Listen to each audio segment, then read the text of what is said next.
Ya, pemirsa, selamat berjumpa kembali. Jangan lupa Kami dedikasikan bagi Kementerian Teknologi Informasi dan Komunikasi Indonesia bersama saya, Ferry Jinanda. Pemirsa, dakwah sekarang tidak hanya dilakukan di masjid dan surau. Teknologi informasi dimanfaatkan untuk mempermudah transformasi berbagai materi Islami. Melalui internet dan ponsel, dakwah virtual dapat dilakukan menjangkau umat Islam dimanapun dan kapanpun, tanpa mengurangi kesucian isinya. Seorang programmer dari Jogja menggagas portal yang berisi berbagai macam software Islami yang dengan mudah dapat di-download secara gratis dan diaplikasikan pada ponsel Anda. Apa saja software Islami gratis yang ditawarkan? Sebelum membahas semua itu, saksikan dulu liputan TV Lifestyle berikut ini.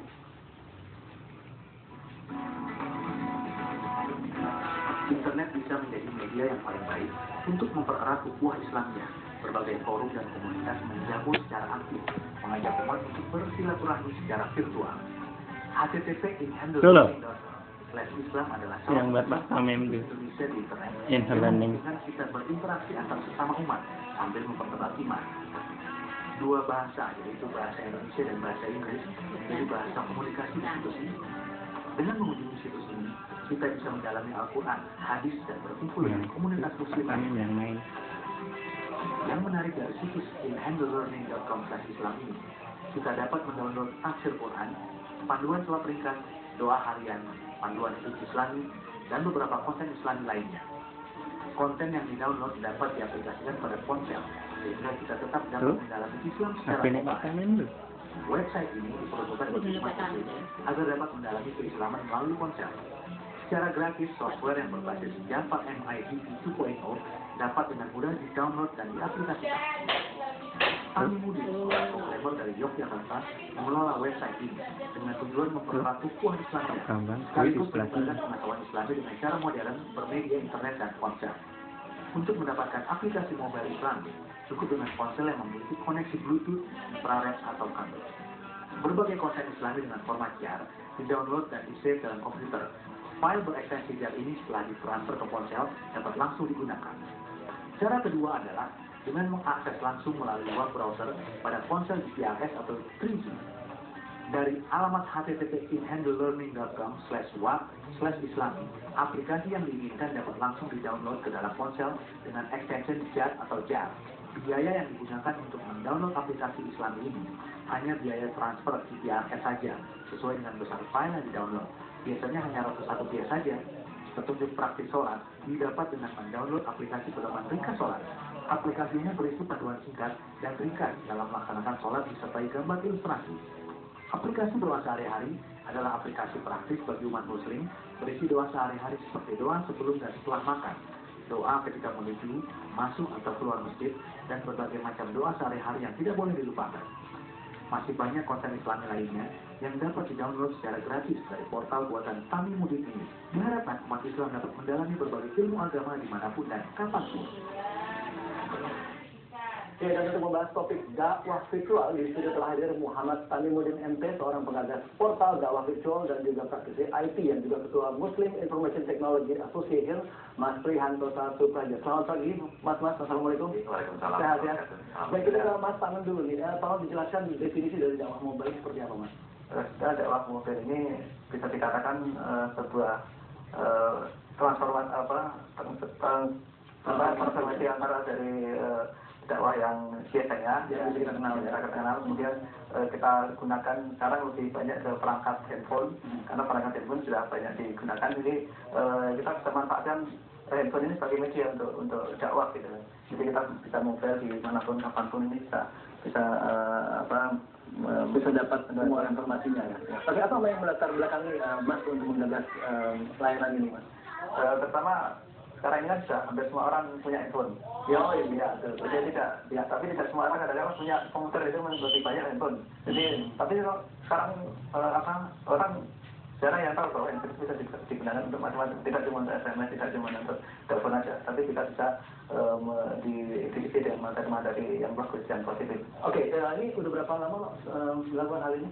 Saya memulai ini sudah sekitar 2006 akhir itu. 2006 akhir ya. Oke, perangkat apa yang biasa dipergunakan? kalau perangkat handphone yang dapat digunakan untuk aplikasi ini yang mendukung Java. Jadi hampir Java ya. handphone yang mendukung Java. Sudah banyak sekali handphone yang sudah support Java. Terus ini sebagai end user nih, fitur-fitur apa yang bisa didapatkan sebagai member? Harus member dulu nggak? Enggak. Nggak harus member ya? Dan free berarti ya? Tapi registrasi tetap? Tidak ada. Tidak ada registrasi ya? Wow, jadi apa fiturnya mas? Boleh transfer? Jadi kalau dari website yang di saya buat ini, orang bisa mendownload. Tinggal milih aja aplikasi mana yang diinginkan nanti. Aplikasi ini berisi macam-macam, ada yang audio juga ada gambarnya, ada macam-macam. Panduan sholat tadi kan ada teksnya, ada gambarnya, ada macam-macam. Jadi kita terdiri dari menu-menunya tadi banyak. Oke, kalau misalnya sekarang seorang pengguna ini sudah menjadi mengambil file di sana gitu, dia bisa menyebarkan ke pengguna yang lain nggak? Boleh. Jadi dia misalnya filenya download di komputer gitu, filenya tinggal di transfernya bisa pakai Bluetooth atau nanti disimpan di handphone. Kalau handphonenya support nanti bisa ditransfer kayak gitu di handphonenya itu bisa disebarluaskan bisa. Oh, oke. Kita ke Mas Susan yang agak sedikit makro nih, Mas Susan ya. Ini sejauh mana teknologi informasi ini bisa mendukung ukhuwah Islam ini? Oh, sangat jauh ya, sekarang perkembangan luar biasa pesatnya. Iya. Dari infrastruktur memang ada sisi kelemahan, tapi jangkauan itu sudah semakin luas, sekolah-sekolah dan seterusnya. Jadi dakwah itu sekarang punya dimensi yang banyak sebenarnya. Kalau selama ini kan punya dimensi metodenya maupun jangkauannya dan seterusnya gitu kan. Nah ini menjadi tantangan sendiri sih bagi kita khususnya Muslim gitu ya, baik yang diadamai sendiri benar Islamnya maupun kita orang IT. Nah kita jadi concern di sana gitu. Oke, sejauh ini respon masyarakat terhadap inisiasi ini seperti apa Mas? Bertahap ya, memang ada masa-masanya. Tahap awal memang karena orang baru kenal, tapi sekarang luar biasa pesat sekali gitu ininya ya, responnya, perkembangannya betul, dan itu sulit diukur. Tapi juga ada kontranya, yaitu yang kita cermati bahwa ada sisi negatif lain yang bisa saja dalam sekian detik orang tadi melihat website yang Islami, tiba-tiba dia masuk ke website yang non Islami. Nah, itu yang ya itu ibaratnya bisa dikatakan keping dua mata uang ya, istilahnya. Dua sisi mata uang ya, mudah sekali klik sana klik sini. Ini kan kalau biasanya kita melakukan siar Islam gitu ya, biasanya bertatap muka. Kalau ini kan minus tatap muka lah, tatap tanpa bertemu nih. Ini ada efeknya nggak Mas? Dari segi mungkin dari segi IT-nya atau mungkin dari segi Islamnya sendiri? Ya, dari Islam sebenarnya sangat general ya, sangat mengatur hal-hal yang universal. Jadi dari segi teknologi tidak ada salah di dalam Islam.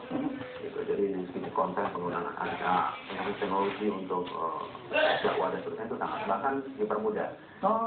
Dan bisa cepat dan ada dimensi lain juga tidak bisa dilakukan kalau dia dakwah bersama langsung ya. Nah, itu yang sangat menarik. Oke, biasanya metode dakwah ini apa aja yang dilakukan Mas terhadap para Muslim yang lainnya? Oh iya, ada yang metodenya langsung. Kalau dikatakan di internet ya, misalnya itu ada yang online, ada yang offline, ada yang kita bisa download, maksud sepertinya kan sebenarnya kita download dulu gitu ya. Nah, ada sifat seperti itu, ada yang interaktif gitu ya. Makanya ada website, ada forum, ada chatting bahkan gitu kan. Kalau Anda chatting misalnya ada satu Yahoo misalnya .com itu ada Quran langsung live di situ. Kita langsung bisa ayat apa gitu. Nah, itu menarik sebenarnya. Oke, nanti kita akan explore lagi dakwah virtual ini bersama Mas dan kita tetap bersama kami, jangan kemana seperti ini.